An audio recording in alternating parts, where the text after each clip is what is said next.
ಊಟಿ ಹೇರ್ಪಿನ್ ಬೆಂಡಲ್ಲಿ ಒಂದು Bolero pickup truck load ಹಾಕ್ಕೊಂಡು ಎಷ್ಟು ಸ್ಟ್ರಗಲ್ ಮಾಡತ್ತೆ ನೋಡಿ. ಬೇರೆಯವ್ರಿಗೆ ತೊಂದರೆ ಮಾಡ್ದಂಗಿರ ಎಷ್ಟು ಸೇಫ್ಟಿಯಾಗಿ ಟರ್ನ್ ಮಾಡ್ತಾಯಿದ್ದಾರೆ ಅವರು.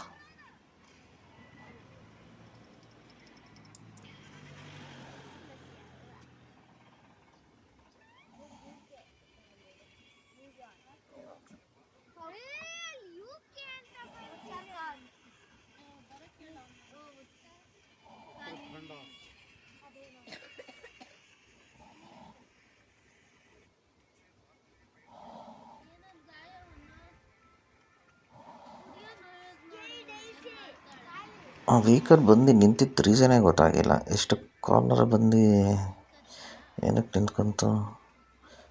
ಮೋಡ್ ಗೀಟ್ ಚೇಂಜ್ ಮಾಡ್ಕೊಂಡ್ರ ಇರ್ಬೋದೇನಪ್ಪ.